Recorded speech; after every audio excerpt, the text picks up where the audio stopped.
Hello, beautiful moms and entrepreneurs. My name is Sharice Walker, and I'm your host of the Unbreakable Mompreneurs podcast. This is a place where we come together to learn, grow, and inspire. So sit back, relax, and let's get started. Hello, Unbreakable Mompreneurs. We are with another guest of mine that I think she is going to be gold. And this is someone that you really need to hear about if you don't want to have to pay as much taxes as you probably are, and you're a homeowner. So let's get to it. We have Sally Gimon with us. And Sally, why don't you introduce yourself? I appreciate you having me on the podcast, Sharice. Thank you.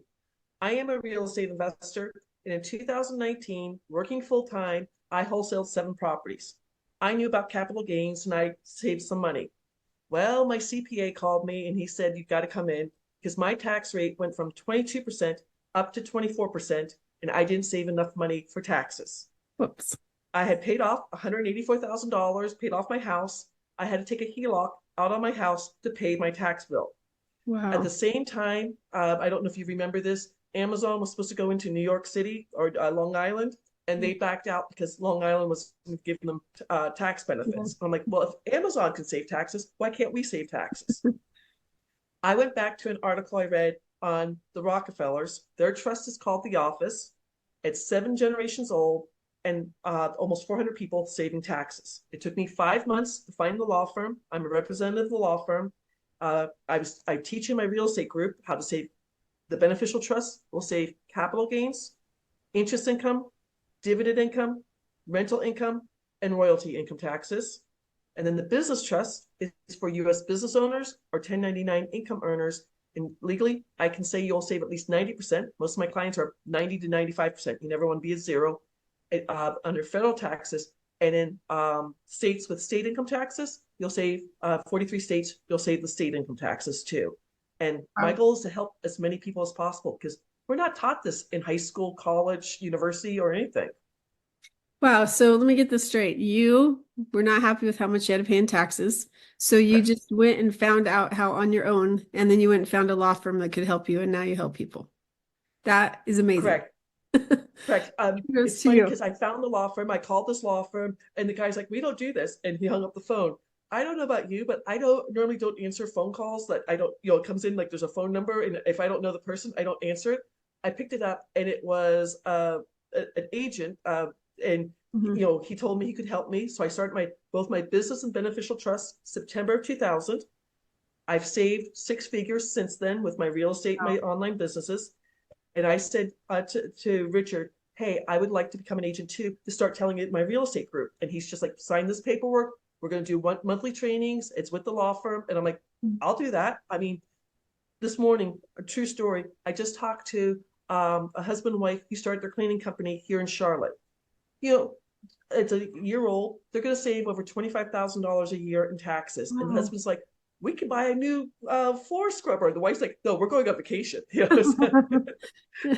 That is incredible because we actually have several homes that we're thinking about selling so that we can use that money to pay off our home or to invest in other multifamily and other things like that, right? And just because we have a ton of equity that's sitting there. I'm having a hard time without going into it because that's a lot of income that we make every month. But at the same time, it's holding us up. My husband's it's become, my husband wants to sell. I don't want to. So anyway, I keep using the excuse, capital gains. We're just going to have to pay half of it to the government. And so what you're telling me is that I don't have an excuse anymore. You can go to your husband and say, "I found a solution for us, honey. You owe me." So correct. Before we got on, I was telling you I have a chart because there's 4 ways to file taxes: single, married jointly, married separately, or head of household. Unfortunately, single is the most expensive way of going. Yeah. So in Utah, if you're making $80,000 a year and you're single, with federal income taxes and state income taxes, you would save $15,107 a year. That's your money. Pay off your mortgage, buy a new car, save for retirement, take your family to Disney World, you'll give to a charity. It's your decision how you spend that $15,000. Wow. Yeah. So talk to me more about some other ways that you've helped clients, because not all of my clients are real estate, they're just entrepreneurs and many other businesses. So what are some examples of things that you've done with your clients? Last week, I get this weird message on TikTok saying, please call me tomorrow at a certain hour. And, it's just a TikTok handle. So I call the phone, the guy answers, and he goes, who's this? I'm like, it's Sally. You told me to call. And he's just like, I did. And I'm like, from TikTok? He goes, that's my wife. He's an independent truck driver. He drives from Reno to all over California and Arizona and things.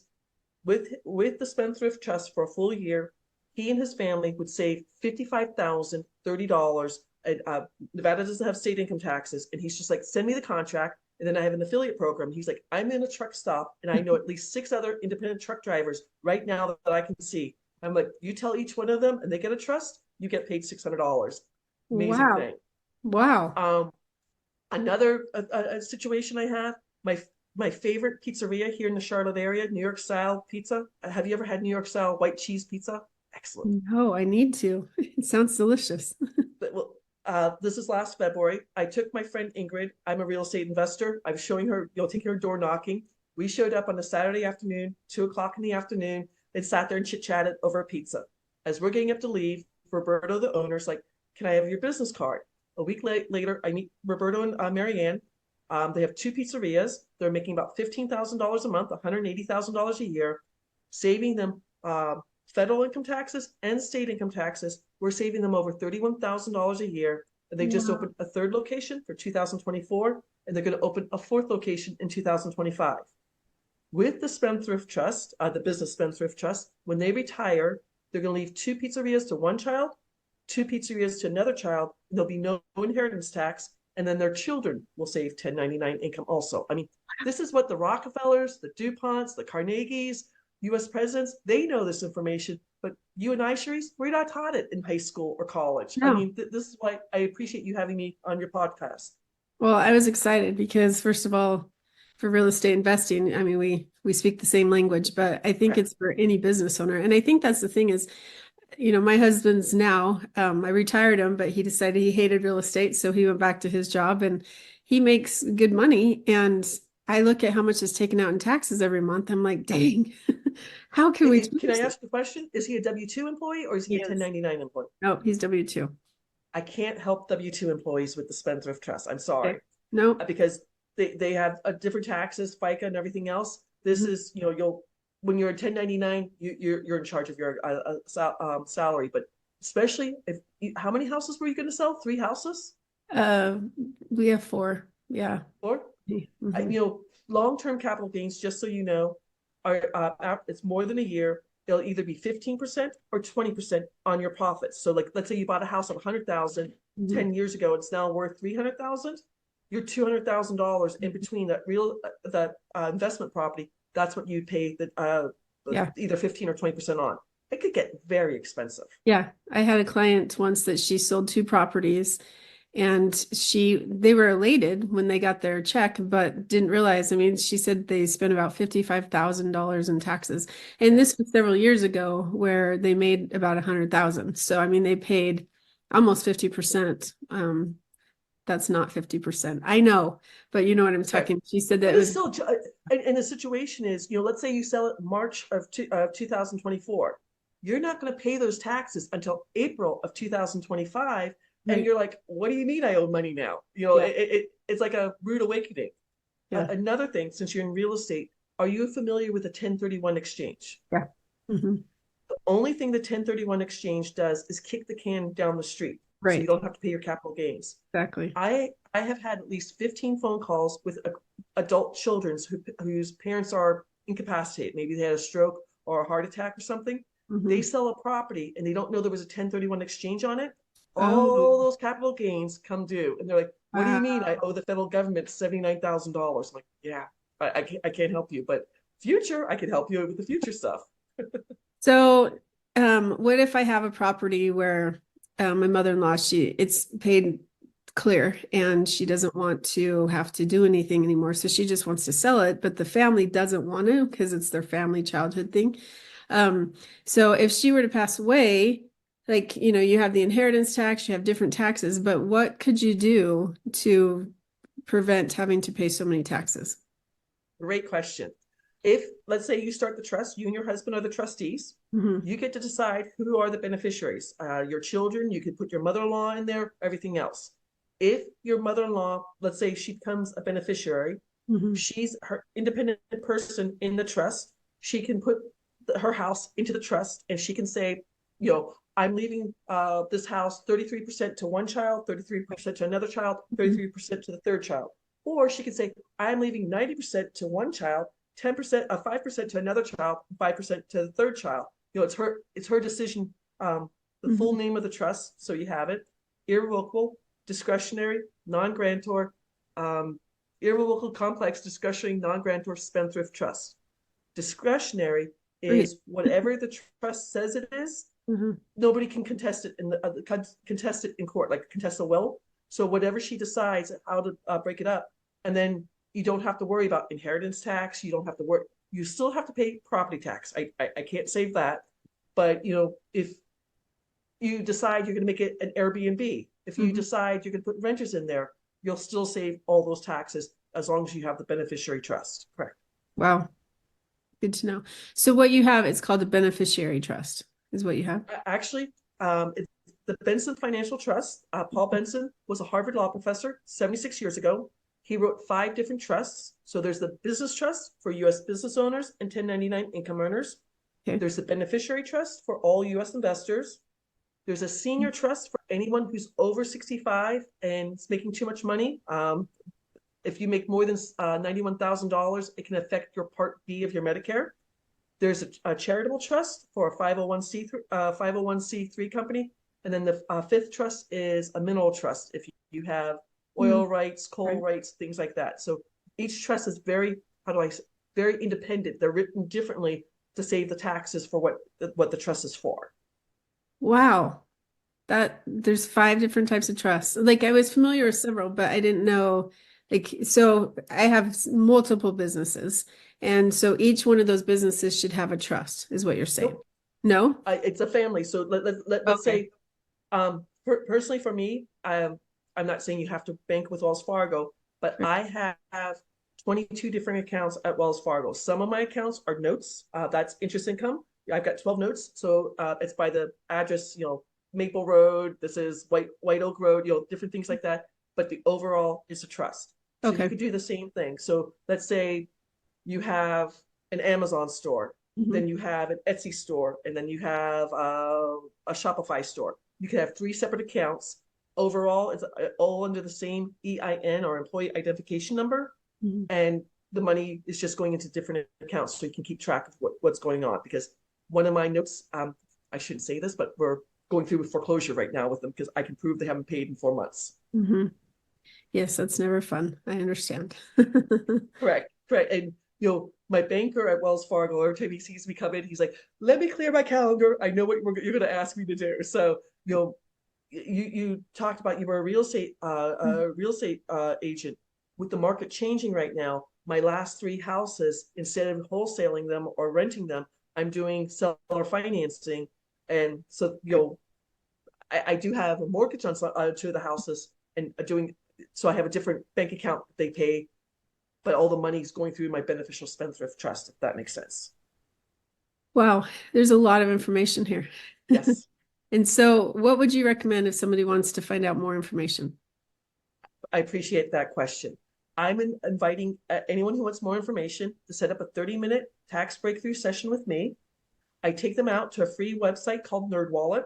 I show them the formula for taxes. Mhm. Again, with just to give you an idea, how do you hold your 4 houses right now in LLCs? So each one's in an LLC and then it's in a trust.